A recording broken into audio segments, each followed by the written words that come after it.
किस तारीख से? दिसंबर 1946। इस दिन क्या हुआ था?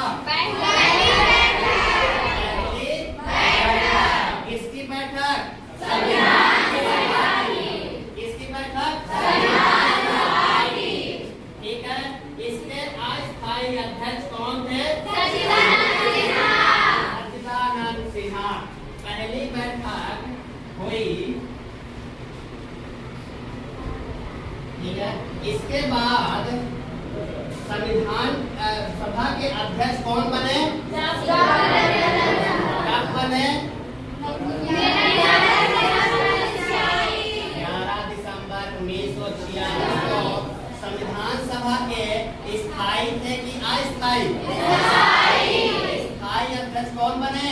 डॉक्टर राजेंद्र प्रसाद। कब बने? इसके बाद उद्देश्य प्रस्ताव आया। कब आया? उद्देश्य प्रस्ताव 13 दिसंबर 1946। ठीक है। यानी संविधान बनने की शुरुआत कब हुई? और ये संविधान कितने दिन में बनकर तैयार हुआ? संविधान बनकर कब तैयार हुआ? 26 नवंबर। ठीक है। अब संविधान की बात है कि उद्देश्य प्रस्ताव आया। कब आया? 13 दिसंबर 1946। इसमें क्या क्या है? कौन दिया था? संविधान सभा में जवाहरलाल नेहरू ने उद्देश्य प्रस्ताव प्रस्तुत किया था। अब सबसे बड़ी है कि आप प्रस्तावना पढ़ते हो। चलो, कौन बताएगा प्रस्तावना? चलो पढ़ो, बताओ। हाँ, प्रस्तावना बोलो। रुको, एक संपूर्ण प्रभुत्व संपन्न क्या होता है? ये प्रभुत्व संपन्न क्या होता है? क्या होता है? संपूर्ण प्रभुत्व संपन्न प्रभुसत्ता क्या होती है? प्रभुसत्ता का मतलब क्या होता है? यानी अपनी सत्ता का मालिक कौन है? भारत की प्रभुसत्ता किसमें निहित है? जनता में। यानी भारत के क्या है? भारत के। अब इसके बाद हम पढ़ो, इसके बाद क्या है? चलो आगे बढ़ो। लोकतांत्रिक गणराज्य बनाने के लिए तथा उसके समस्त नागरिकों को सामाजिक, आर्थिक और राजनीतिक न्याय, विचार, अभिव्यक्ति, विश्वास, धर्म और उपासना की स्वतंत्रता, प्रतिष्ठा और समता प्रदान कराने के लिए। अब इसमें है समाजवादी। सब है ना? समाजवादी का क्या मतलब है? चलो समाजवादी, बैठ जाओ, बताओ। समाजवादी तुम बताओ। चलो सब खड़े हो। समाजवादी क्या मतलब है? समाजवादी क्या है? कौन बताएगा? चलो कौन बताएगा? किसी को चलो बताओ।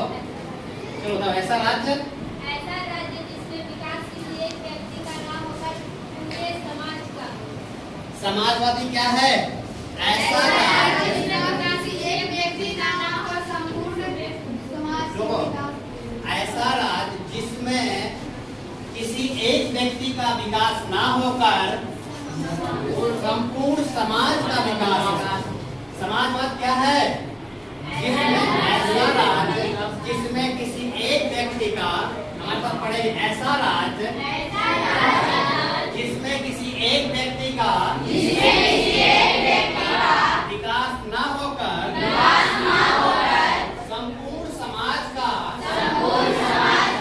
विकास हो, वह समाजवादी राज्य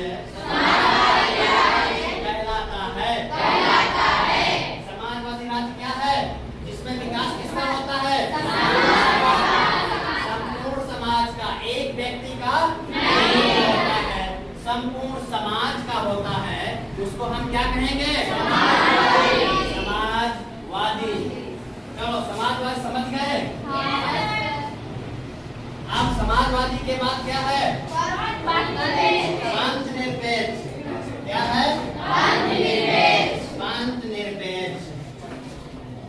मतलब क्या है?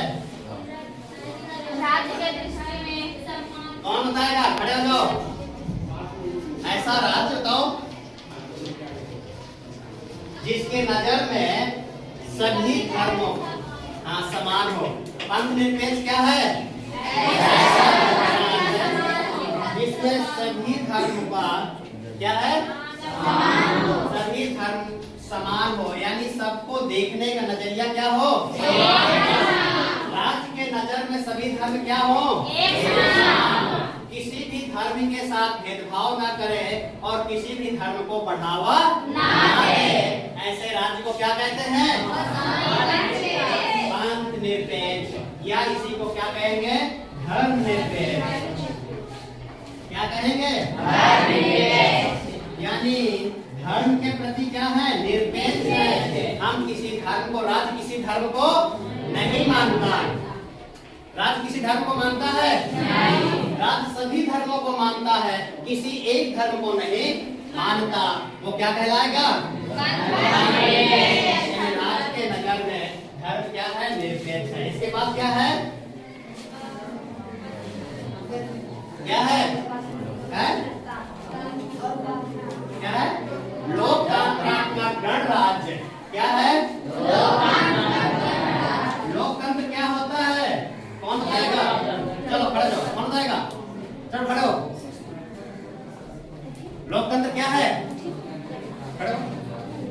खड़े हो। लोकतंत्र क्या है? लोकतंत्र में किसका शासन होता है? लोकतंत्र में जनता है। लोकतंत्र, बैठ जाओ। लोकतंत्र मतलब लोगों का, यानी लोगों का राज्य, लोगों की व्यवस्था। अब लोकतंत्र में शासन किसका होगा? लोगों का। तो भारत में शासन किसका है? लोगों का। संप्रभुता किसमें है? भारत के जनता में, भारत के नागरिकों में। तो लोकतंत्र। अब गणराज्य आया, एक शब्द क्या आया? गणराज्य। गणराज्य क्या होता है?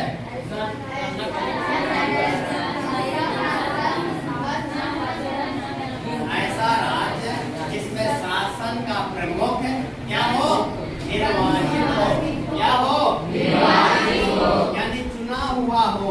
ऐसा राज्य जिसमें शासन का प्रमुख क्या हो?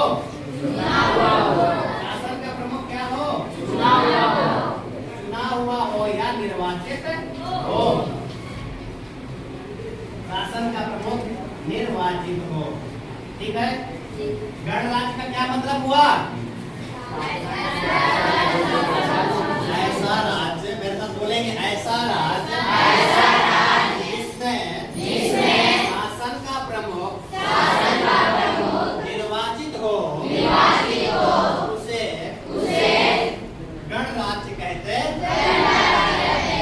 ठीक है? चलो ये समझ गए बच्चों? लोकतंत्र समझ गए? पंथ निरपेक्ष समझ गए?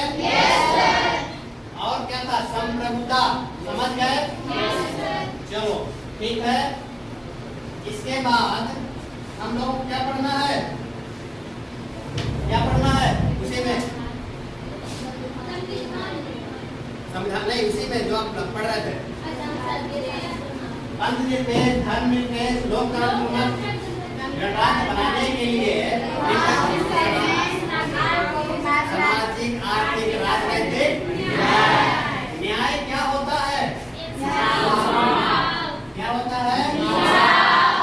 क्या होता है? इंसाफ। न्याय होता है। न्याय हम उसे कहते हैं जिसके नजर में क्या हो? सब बराबर, किसी पर कोई भेदभाव न किया जाए। तो हमारे कितने प्रकार के न्याय हैं हमारे संविधान में? सामाजिक, आर्थिक, राजनीतिक। सामाजिक क्या होता है? यानी समाज में सब क्या है? बराबर है, सबको न्याय मिलना चाहिए। आर्थिक न्याय क्या है? यानी हर कोई व्यक्ति आर्थिक रूप से भी उसको न्याय मिले, यानी आप लोग जैसे मान लीजिए जिसके पास पैसा नहीं है उसको भी पढ़ाई की सुविधा मिले, उसको भी किसकी सुविधा मिले, पढ़ाई की, स्वास्थ्य की, उसको जीवन यापन की भी सुविधा मिले। तो ये आपको हम सामाजिक आर्थिक न्याय, इसको हम आपको बाद में पढ़ाएंगे। सब बच्चों समझ में आया?